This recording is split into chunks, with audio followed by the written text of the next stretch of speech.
ভাবুন তো, একজন মানুষ যার বিরুদ্ধে বিশ্বের সবচেয়ে শক্তিশালী গোয়েন্দা সংস্থা 600বারেরও বেশি হত্যার চেষ্টা করেছিল, কিন্তু শেষ পর্যন্ত সেই মানুষটি নিজের বিছানায় স্বাভাবিক মৃত্যুই বরণ করলেন।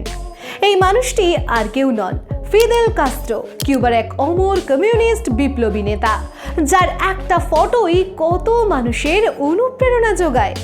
আজকের ভিডিওতে আমরা জানবো সিআইএ কেন কাস্ট্রোকে মারতে চেয়েছিল, কিভাবে একের পর এক অবিশ্বাস্য হত্যা চেষ্টা ব্যর্থ হয়, আর কিভাবে কাস্ট্রো হয়ে ওঠেন ইতিহাসের সবচেয়ে অমর রাজনৈতিক নেতা। ভিডিওটি শেষ পর্যন্ত দেখুন, কারণ শেষের ঘটনাগুলো আপনাকে অবাক করে দেবে।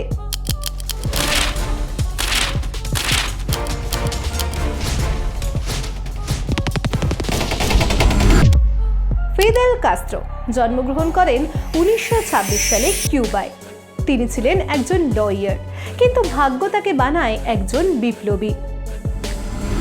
কিউবা তখন শাসিত হচ্ছিল ফুলহেন্সিও বাতিস্তা নামের এক স্বৈর শাসকের দ্বারা, আর এই বাতিস্তা আবার ছিল আমেরিকার ঘনিষ্ঠ বন্ধু। আর এই বন্ধুত্ব দেখাতে গিয়ে যা হয় আর কি, একটা সময় কিউবার শাসক তো ছিল বাতিস্তা, কিন্তু পরিচালনা করছিল আমেরিকা। নিজের দেশের সম্পদ অন্য দেশে যাচ্ছে, নিজের দেশের মানুষ না খেয়ে মারা যাচ্ছে। এটা দেখে আর থাকতে পারেননি কাস্ট্রো। তৈরি করলেন সশস্ত্র বিপ্লব বাহিনী। 1953 থেকে 1959 পর্যন্ত চলল কাস্ট্রো আর বাতিস্তার বিপ্লবী লড়াই। অবশেষে যা হওয়ার তাই হলো।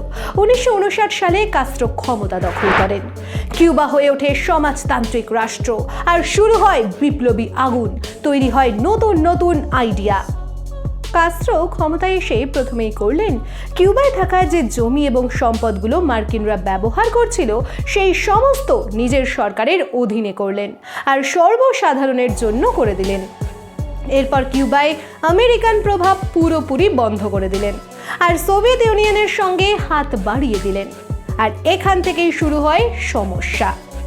কিন্তু আমেরিকা এটা দেখে চুপ থাকবে এটা তো হয় না। শুরু হয় আমেরিকার গোপনে কাউন্টার অ্যাটাক। এখানে বলে রাখি, বিশ্বে একমাত্র একটাই দেশ, সেটা হলো আমেরিকা, যারা নিজেদের ক্ষমতা বিস্তারের জন্য যা খুশি তাই করতে পারে, কাউকে পরোয়া করে না। কিন্তু এটা তো বেশি দিন থাকবে না, সব কিছুর একটা শেষ আছে, এইটারও শেষ হবে। এইবার দেখি কিভাবে আমেরিকা গোপনে কাউন্টার অ্যাটাক করেছিল। 1960-এর দশকের শুরু, হাভানার রোদ ঝলমলে দুপুর, ফিদেল কাস্ট্রো তার প্রিয় সিগার মুখে নিয়ে হাঁটছেন।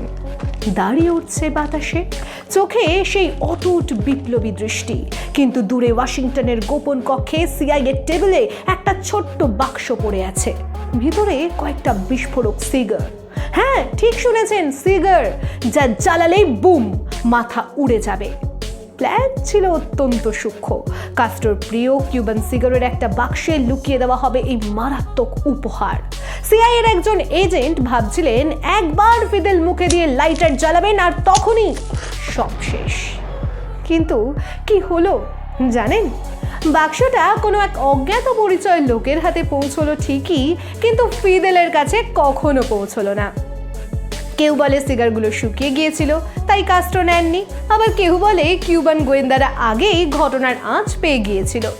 আর সবচেয়ে মজার কথা, ফিদেল নিজে পরে বলেছিলেন, যদি হত্যার চেষ্টা অলিম্পিক হতো আমি সোনা জিততাম। কিন্তু এ তো সবে শুরু। আর একটা প্ল্যান ছিল আরো হাস্যকর। কাস্ট্রো স্কুবা ডাইভিং পাগল। সিআইএ ভাবলো একটা অসাধারণ সুন্দর কঙ্ক বা শামুকের খোল খুঁজে বের করি, ভিতরে বিস্ফোরক ভরে দিই, রঙিন করে সাজাই আর সমুদ্রের তলায় লুকিয়ে রাখি। যেখানে ফিদেল ডাইভ করতে যাবেন তিনি দেখবেন ওয়াও কি সুন্দর শেল, হাত দিতেই বুম, সমুদ্রে আতশবাজি। প্ল্যান তৈরি হলো, কিন্তু শেষ পর্যন্ত কখনো কার্যকর করা হলো না, কারণ কেউ জানে না। হয়তো সঠিক শেল খুঁজে পাওয়া যায়নি, নয়তো সিআইএর লোকেরা ভেবেছিল এটা একটু বেশি কার্টুনের মতো হয়ে যাচ্ছে। আর একটা মাস্টারপিস, একটা ডাইভিং স্যুট। ফিদেলকে উপহার দেওয়া হবে একটা বিশেষ স্কিন ডাইভিং স্যুট, কিন্তু ভিতরে কি থাকবে জানেন? টিউবারকিউলোসিস ব্যাকটেরিয়া আর মাদুরা ফুট ফাঙ্গাস। স্যুট পরলেই চামড়া খারাপ হবে, শ্বাস প্রশ্বাসে রোগ ঢুকবে, ধীরে ধীরে নিঃশব্দে মৃত্যু। প্ল্যানটা এগোয়নি, কারণ যিনি স্যুটটা দিতে যাচ্ছিলেন, যার নাম ছিল জেমস ডোনোভান, তাকে আগেই সতর্ক করে দেওয়া হয়েছিল, আর ভয়ে তিনি একটা নর্মাল স্যুট দিয়ে দিলেন। ফিদেল সেটা পরে ডাইভ করলেন খুশি মনে, কিন্তু কিছুই হলো না। আরও ক্লাসিক একটা শুনুন, এত কিছু করার পরও যখন কিচ্ছু হলো না, এইবার সিআইএ চাল দিল কাস্ত্রোর প্রেমিকার উপর। কাস্ত্রোর প্রেমিকা মারিতা লরেঞ্জকে টাকার প্রলোভন দেখিয়ে সিআইএতে রিক্রুট করলো। তাকে দিল বোটুলিজম পয়জনের পিল, বলল ফিদেলের পানীয়তে ফেলে দাও। মারিতা পিলগুলো কোল্ড ক্রিমের জারে লুকিয়ে নিয়ে গেল হাভানায়, কিন্তু হোটেলে পৌঁছে দেখলো পিলগুলো ক্রিমে গলে গেছে, আর সাহসও হলো না। অনেকের মতে ফিদেল নাকি বুঝে ফেলেছিলেন। এরপর ফিদেল তার প্রেমিকার এমন কাণ্ড দেখে তার পিস্তলটা এগিয়ে দিয়ে বললেন, যা শেষ করে দে। মারিতা কাঁদতে কাঁদতে বললেন, পারবো না ফিদেল। আর তারপর তারা একসাথে থাকতে শুরু করে।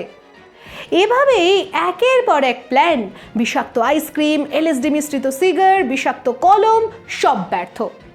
ফিদেল কাস্ত্রো শুধু হেসে উড়িয়ে দিতেন। তিনি 90 বছর বয়সে স্বাভাবিক মৃত্যুবরণ করেন। সিআইএর সব মাস্টার প্ল্যানকে ঠাট্টা করে বলতেন, আমাকে এতবার মারার চেষ্টা হয়েছে, যদি আমি জানতাম তাহলে আমি রাতে ঘুমাতাম না। কাস্ত্রো 2008 সালে কিউবার ক্ষমতা ছাড়েন। 2016 সালে 90 বছর বয়সে স্বাভাবিক মৃত্যু হয়। যে মানুষটিকে শতবার মারতে চাওয়া হয়েছিল, সেই মানুষটি শেষ পর্যন্ত নিজের শর্তেই জীবন শেষ করলেন। ফিদেল কাস্ত্রো কারোর কাছে ছিলেন নায়ক, কারোর কাছে স্বৈরশাসক, কিন্তু একটি বিষয়ে সবাই একমত, তিনি ছিলেন ইতিহাসের সবচেয়ে বেশি হত্যা চেষ্টা থেকে বেঁচে যাওয়া নেতা। একবার ভাবুন যে একটা আমেরিকার মতো শক্তিশালী দেশ একটা মানুষকে হত্যা করতে ব্যর্থ হয়েছে বারবার। দুর্বলের উপর অনেকে অনেক কিছু করতে পারে, কিন্তু যদি বিপক্ষ হয় এমন শক্তিশালী, তার রেজাল্ট ঠিক এমনই হয়। আপনি কি মনে করেন, সিআইএর এই প্রচেষ্টা কি ঠিক ছিল? ফিদেল কাস্ত্রোর জীবন কি আপনাকে প্রভাবিত করে? অবশ্যই কমেন্ট করে জানাও, আর বন্ধু পরিবারের মধ্যে শেয়ার করে দিও, আর সাবস্ক্রাইব করে পাশে থেকো। ধন্যবাদ।